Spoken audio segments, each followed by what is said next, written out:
산불이 난 곳을 베어내는 순간 거기에 있는 모든 에너지가 다 밖으로 빠져나가는 거거든요.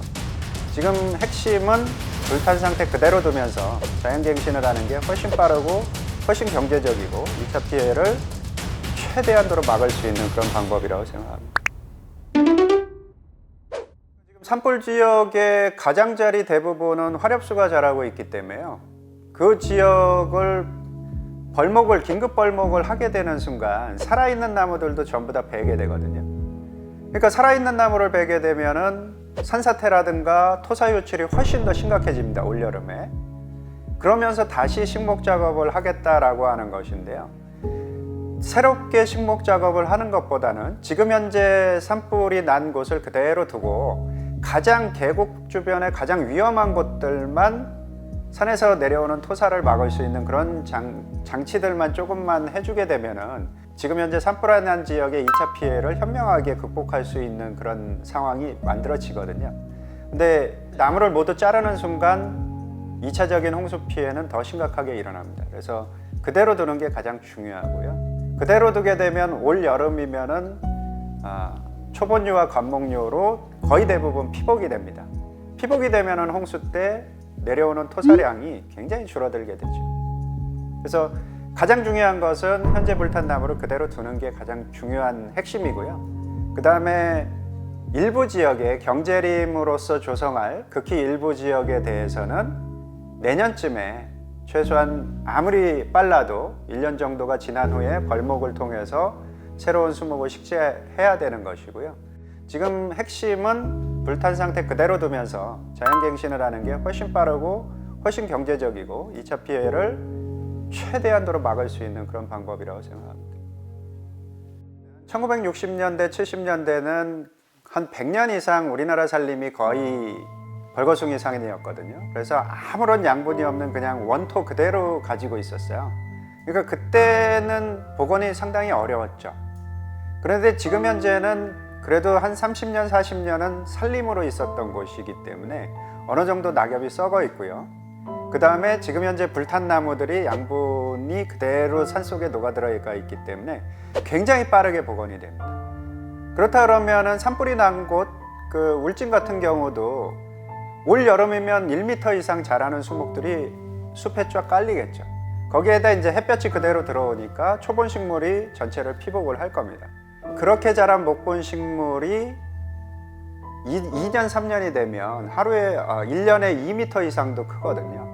그래서 5년에서 10년 사이면 전체적으로 거의 대부분 복원이 됩니다. 굉장히 빠릅니다. 소나무 식재를 조금 지양하고 내화수림대를 조성한다고 하는데요. 내화수림대는 결국에는 화렵수를 식재를 하는 것이거든요. 결국에는 초기에 다 벤다는 것은 변함이 없습니다.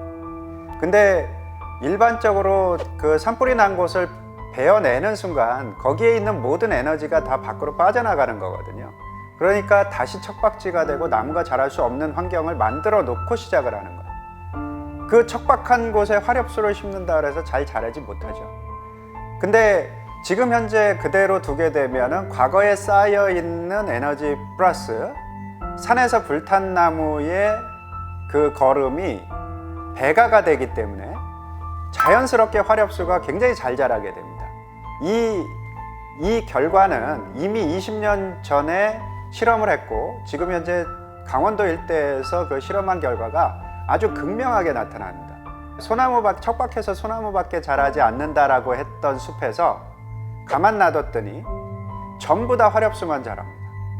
그래서 울진도 똑같습니다. 지금 현재 산불이 난 곳은 토양이 어느 정도 굉장히 좋아진 곳이거든요. 그리고 산불로 인해서 거기 식물이 가지고 있던 에너지와 양분이 전부 다 그 토양 안에 녹아 들어가 있는 것이죠.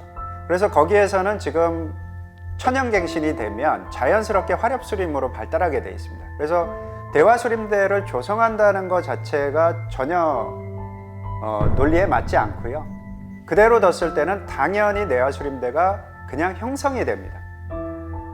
그래서 비용을 들여서 굉장히 척박한 토양을 만들어 놓고 내화수림대를 다시 조성하는 것보다는 비용을 들이지 않고 그냥 더 훌륭한 내화수림대 조성을 자연이 하게끔 만들어주는 게 훨씬 더 유리한 일이겠죠.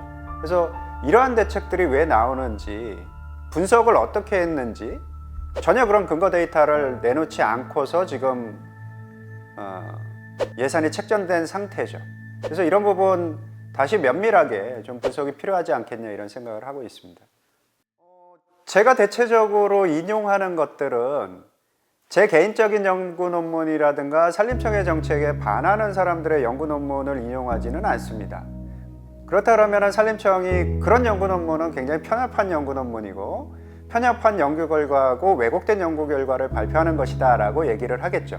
그래서 제가 얘기하는 주장하는 것들은 거의 대부분이 산림청과 산림과학원, 산림청 산하죠. 그 연구에서 나온 연구들을 제가 인용을 합니다. 그리고 객관적인 수치 데이터가 있는 것들을 주로 인용을 하죠. 그렇다 그러면은 제가 얘기하는 것들이 아니다라고 하면 본인들이 그동안 오랫동안 한 연구가 전부 다 아니다라고 얘기하는 것과 동일하죠. 그래서 지금 모르고 하는 것이다 라는 것은 아니에요. 분명히 본인들의 연구가 그 결과들을 다 얘기하고 있거든요.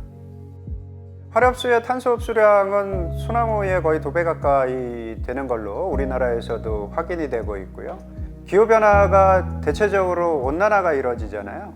온난화 상태에서 화렵수가 훨씬 더 잘 자랍니다. 소나무 같은 경우는 온도가 높아지면은 오히려 광합성을 하지 못하고 호흡을 하기 때문에 굉장히 좋지 않거든요.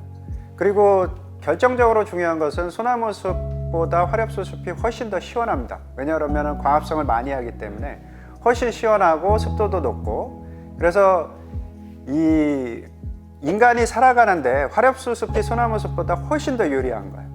탄소도 많이 흡수하죠. 온도도 낮춰주죠. 그렇기 때문에 기후변화가 계속되는 상태에서 화렵수 숲으로 변화는 우리가 굉장히 긍정적으로 봐야 되는 것이죠.